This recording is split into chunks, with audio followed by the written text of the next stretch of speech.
Bismillahirrahmanirrahim. Assalamu alaikum dear students. I am Ali Raza, MSc Mathematics from University of Punjab Lahore. Welcome to my YouTube channel math world. उम्मीद है कि आप सब खैरियत से होंगे। और जैसा कि हम एफएससी आईसीएस पार्ट 1 के मैथमेटिक्स के अंदर चैप्टर 12 को डिस्कस कर रहे थे, प्रीवियस लेक्चर के अंदर एक्सरसाइज 12.2 जो थी उसको हमने कंप्लीट किया था। तो अब हम एक्सरसाइज 12.3 को सॉल्व करेंगे, लेकिन उसको सॉल्व करने से पहले दो डेफिनेशंस हैं हमारे पास। तो चलें हम उन डेफिनेशंस को डिस्कस करते हैं, जो कि पेपर पॉइंट ऑफ व्यू से भी बड़ी इंपॉर्टेंट है, जो कि पास पेपर के अंदर भी आ चुकी हैं। इन डेफिनेशंस के अंदर सबसे पहले हमारे पास डेफिनेशन है एंगल ऑफ एलिवेशन और angle of depression. Angle of elevation क्या होता है, एंगल ऑफ डिप्रेशन क्या होता है। इसको सिंपली मैं आपको बताता हूँ कि फॉर एग्जांपल आपके पास ये कोई दीवार है, ठीक है, और यहाँ पे आप जो हैं वो खड़े हैं। अब यहाँ से आपकी लाइन ऑफ साइट, ये जो स्ट्रेट लाइन आपने बना देनी है, ये आपकी क्या होगी, लाइन ऑफ साइट। और अगर इसको एक्स एक्सिस के अकॉर्डिंग, एक्स एक्सिस के पैरेलल देखें तो ये हॉरिजेंटल लाइन है, ठीक है। अब यहाँ से जो बंदा खड़ा है, जब वो देखेगा इधर ऊपर की जानब ऐसे, तो ये जो एंगल बनेगा जब यहाँ से ऊपर देखेगा, ये ओरिजेंटल लाइन बिल्कुल आईज, उसकी जो आईज हैं, ये फर्ज किया आईज हैं, इसके बिल्कुल स्ट्रेट ये दीवार है। फिर यहाँ से ऊपर जब वो नज़र ऊंची करके ऊपर की जानब देखेगा, तो ये जो एंगल बनेगा इसको बोलते हैं एंगल ऑफ एलिवेशन, ठीक है। फॉर एग्जाम्पल आप इसको बी का नाम दे दो, एक्स एक्सिस को। For looking eight be above the horizontal रे, ये हॉरिजेंटल रे से जब आप अबव ऊपर की जानब देखें तो ये जो एंगल बनता है इसको बोलते हैं एंगल ऑफ एलिवेशन। तो फिर अगर आप इसी पॉइंट पे खड़े इस हॉरिजेंटल लाइन के अकॉर्डिंग अगर आप नीचे की जानब देखें इधर, तो ये जो एंगल बनेगा इसको आप बोलेंगे एंगल ऑफ डिप्रेशन। इसकी डेफिनेशन क्या हुई, for looking at the sea below the horizontal ray we have to lower our eye, कि ये आपके पास सी पॉइंट है कोई, तो ये हॉरिजेंटल लाइन थी। तो हॉरिजेंटल लाइन से जब आप अपनी आंखें नीची करके नीचे की जानब देखते हैं, तो ये जो एंगल बनता है इसको बोलते हैं एंगल ऑफ डिप्रेशन, ठीक है। ये इंपॉर्टेंट डेफिनेशन है जो पेपर में आ चुकी है। तो मैं रिपीट करता चलूँ कि एंगल ऑफ एलिवेशन होता है कि जब आप किसी पॉइंट पे खड़े हैं और आप वहां से ऊंचाई की तरफ देखें, ऊपर की तरफ देखें, तो जो एंगल बनता है उसको बोलते हैं, जो एंगल आपका एक्स एक्सिस के साथ बन रहा होता है वो होता है एंगल ऑफ एलिवेशन। और वहीं पॉइंट, उसी पॉइंट से जब आप नीचे की जानब देख रहे होते हैं आंखें झुका के, तो जो एक्स एक्सिस के साथ एंगल बन रहा होता है आपका, यानी लाइन ऑफ साइट, इसको आप लाइन ऑफ साइट भी बोलते हैं, हॉरिजॉन्टल लाइन भी बोलते हैं। तो वो एंगल आपका क्या होता है, एंगल ऑफ डिप्रेशन। तो चलें हम इसके बाद अपनी एक्सरसाइज स्टार्ट करते हैं। हम अपनी एक्सरसाइज की तरफ चलते हैं। उसमें हमारे पास पहला क्वेश्चन है एक्सरसाइज 12.3 में फर्स्ट क्वेश्चन है, a vertical pole is 8 metre and length of its shadow is 6 metre, what is the angle of elevation of the sun at that moment. Vertical pole है आपके पास जिसकी हाइट कितनी है, 8 metre है, और उसका जो साया बन रहा है वो कितना है, 6 मीटर। तो कहता है एंगल ऑफ एलिवेशन बताएं जो सूरज के साथ उस मूवमेंट पे बन रहा होगा। फॉर एग्जांपल आपके पास जो वर्टिकल पोल है वो, ये मैं डायग्राम से आपको बताता हूँ।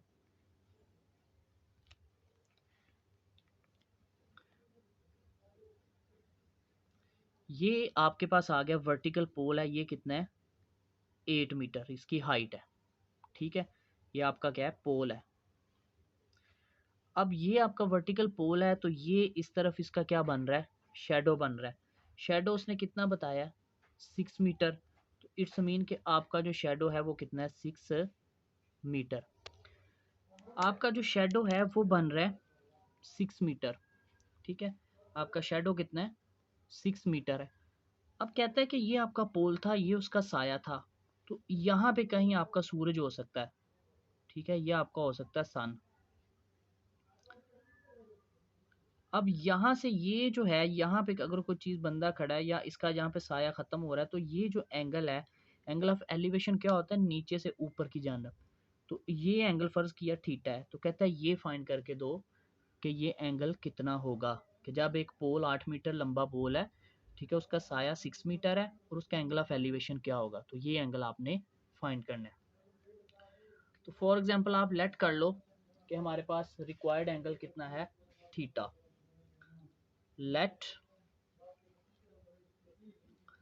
लेट रिक्वायर्ड एंगल कितना है आपके पास, थीटा, जो कि आपने फाइंड करना है। अब आपको पता है कि ये आपके पास परपेंडिकुलर है, ये आपके पास बेस है, तो आपने ये थीटा फाइंड करना है। तो आप क्या कहेंगे, एज वी नो कि जो टेन थीटा आपके पास होता है वो क्या होता है, परपेंडिकुलर ओवर बेस। ठीक है, उसके बाद परपेंडिकुलर की वैल्यू आपके पास कितनी है, यहाँ पे 8 मीटर, वो आप पुट करेंगे यहाँ पे 8, नीचे बेस कितना है 6, यहाँ पे क्या आ जाएगा टेन थीटा। अब आपने फाइंड क्या करना है, थीटा, तो टेन इधर जाके क्या हो जाएगा, टेन इनवर्स 8/6। तो इसको आप सॉल्व करते हैं जब, तो यहाँ से आपका थीटा का आंसर कितना आ जाता है, 53 डिग्री 7 मिनट। ये आपका आंसर था। ये था हमारे पास क्वेश्चन नंबर फर्स्ट। उसके बाद सेकंड क्वेश्चन है आपके पास, a man 18 dm tall observes that angle of elevation of top of a tree at distance of 12 meter from him is 32 degree, what is the height of the tree. कहता है कि एक बंदा है कि जो 18 डीएम यानी डेसीमीटर उसकी लंबाई है, ऊंचाई है, और उसका एंगल ऑफ एलिवेशन जो है टॉप ऑफ ट्री, एक दरख्त है उससे उसका एंगल ऑफ एलिवेशन बन रहा है 32। ठीक है, और उस ट्री का उस बंदे से डिस्टेंस कितना है 12 मीटर। तो हाइट बताओ कि उस ट्री की हाइट कितनी है। अब एक जो बंदा है उसकी आपने, ये आपके पास जो है ये आपका आ गया ट्री। ठीक है, अब ट्री की आपने हाइट बतानी है, ये फर्ज किया आपने लेट कर लिया एक्स है। ठीक है, अब यहाँ पे बंदे का तकरीबन हाइट जो है वो 18 डीएम है, मीन्स के यहाँ पे आ रहा है 18 डीएम, यहाँ से भी कितना आ रहा है 18 डीएम। ये बंदा खड़ा है यहाँ पे लेकर, ये बंदे की ऊंचाई है। ठीक है, 18 डीएम इसकी लंबाई है। यहाँ पे उसका जो यहाँ से लेकर यहाँ तक, यहाँ पे वो बंदा खड़ा है और वो देख रहा है इसको, ये ट्री का टॉप है, इसको देख रहा है। ये आपका बन रहा है एंगल ऑफ एलिवेशन, जो कि कितना बन रहा है 32 डिग्री। कहता है जब जहाँ बंदा देख रहा है वहां से ट्री का फासला कितना है 12 मीटर, और आपने बताना है कि जो आपका दरख्त है उसकी हाइट, टोटल हाइट जो है वो कितनी बन रही है। यहाँ से लेकर यहाँ तक तो आपको पता है एक्स है। अब बंदा तो ज़मीन पे खड़ा होगा ना, तो फॉर एग्जांपल अगर ये बंदा यहाँ पे खड़ा है इतने फासले पे, तो ये भी तो 12 मीटर ही होगा। तो यहाँ से लेकर यहाँ तक हाइट कितनी है 18 डीएम। तो फिर अगर यहाँ से लेकर यहाँ तक टोटल देखी जाए तो वो कितनी आएगी 18 प्लस एक्स। तो चले हम इसको सॉल्व करते हैं। हमने लिखा कि let the required height of tree, late required height of tree, वो कितनी है, ये x और ये नीचे वाला 18, x प्लस 18। ठीक है, तो उसी तरह आपके पास एंगल जो है वो कितना 32। अब ये जो है ये एज अ आपका बेस काम का आ रहा है, ये आपका परपेंडिकुलर बन जाएगा। ये डायग्राम को अगर देखें तो आपके पास क्या आ जाएगा, टेन थीटा बराबर आ जाएगा परपेंडिकुलर ओवर बेस। अब टेन आ गया, थीटा की जगह आप क्या लिखेंगे 32 डिग्री, परपेंडिकुलर आपका कितना है एक्स है, बेस आपका कितना है 12।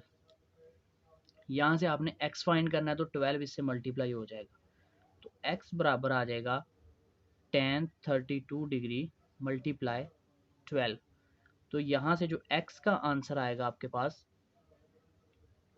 वो आ जाएगा 7.50 मीटर। जब टेन 32 कैलकुलेटर से आप कर सकते हैं, मल्टीप्लाई 12 7.50 7.50 ये आ गया आपके पास x की वैल्यू।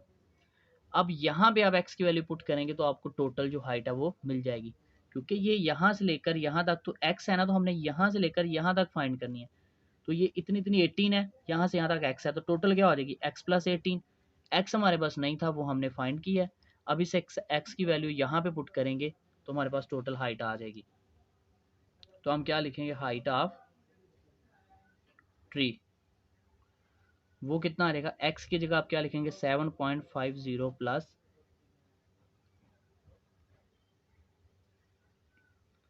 18 dm।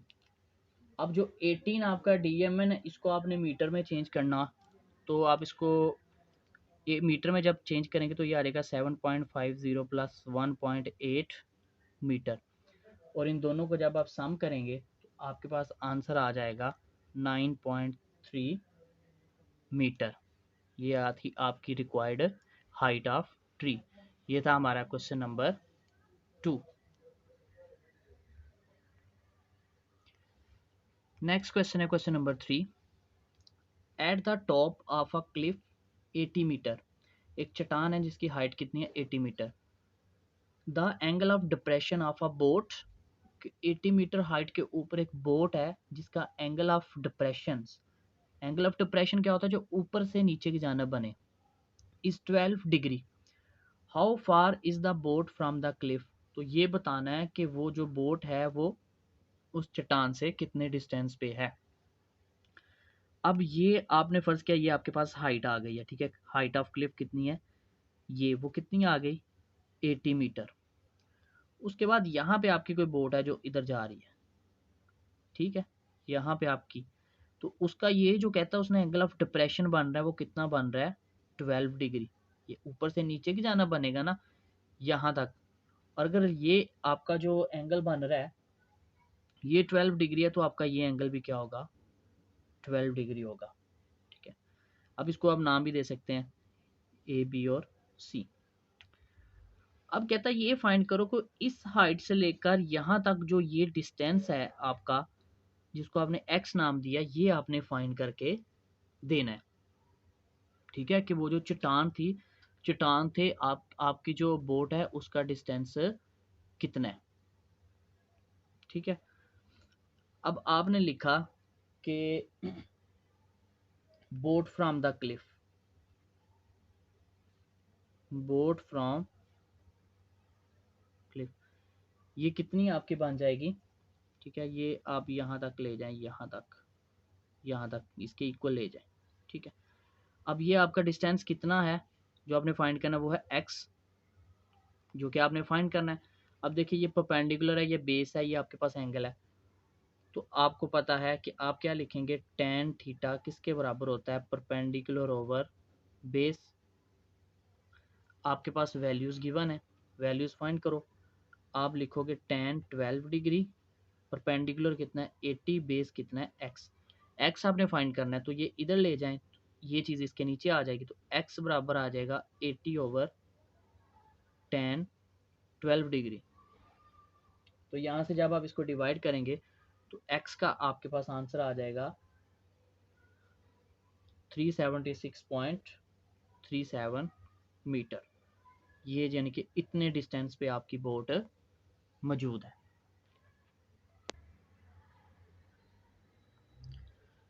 उसके बाद क्वेश्चन नंबर 4 है, अ ladder leaning against a vertical wall makes an angle of 24 degree with the wall, कि आपके पास एक सीढ़ी है जो कि हम छत वगैरह पे चढ़ने के लिए इस्तेमाल करते हैं, किसी दीवार के साथ कहता है वो सीढ़ी लगाई है जो कि एंगल कितना बना रही है दीवार के साथ 24 डिग्री। मीन्स के ये आपकी लेदर है, यहाँ से स्टार्ट हुई है, ये आपने लगा दिया है, ये आपके पास क्या है वॉल है, दीवार है, ये दीवार के साथ आपने सीढ़ी लगाई है, तो कहता है ये जो दीवार के साथ एंगल बन रहा है वो कितना है 24 डिग्री।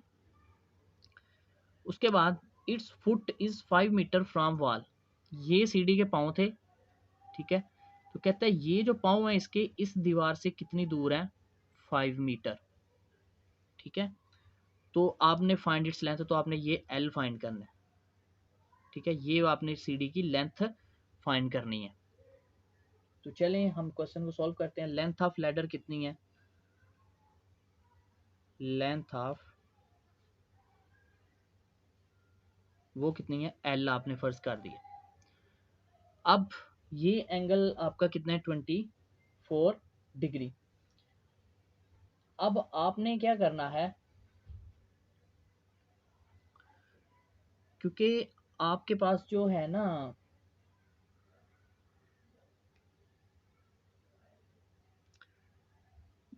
ये आपका बन गया 90 डिग्री।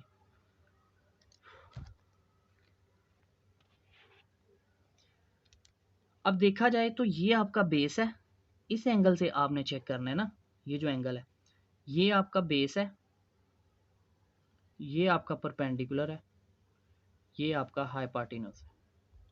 तो आप क्या लिखेंगे, एस साइन थीटा आपका कितना है, परपेंडिकुलर ओवर हाइपोटेन्यूज। अब मैंने ये क्यों लिया है, इसलिए क्योंकि परपेंडिकुलर और हाइपोटेन्यूज मैंने फाइंड करना है।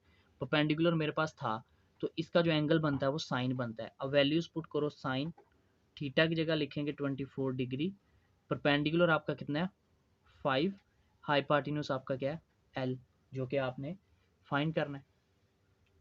अब एल को इधर ले जाएं तो एल बराबर आ जाएगा 5/sin 24 डिग्री। तो यहाँ से आपके पास जो एल का आंसर आ जाएगा वो आ जाएगा 12.30 मीटर। ठीक है, अब कैलकुलेटर बीच में मैं यूज़ इसलिए नहीं कर रहा क्योंकि वीडियो लंबी ज़्यादा हो जाएगी, तो आप इसको कैलकुलेटर पे डायरेक्टली आंसर निकाल सकते हैं। तो ये था हमारा आज का लेक्चर, जिसके अंदर हमने एक्सरसाइज 12.3 का question number first, second, third, fourth, पहले 4 क्वेश्चन जो थे वो हमने सॉल्व किए हैं। उम्मीद है आपको समझ आ गई होगी। तो चैनल को लाइक और सब्सक्राइब ज़रूर कीजिए ताकि मज़ीद लेक्चर्स में आने वाली वीडियोज़ ईजिली आप लोगों तक पहुँच सके। तो मिलते हैं नेक्स्ट लेक्चर में, तब तक के लिए खुदा हाफिज़, फ़ी अमान अल्लाह।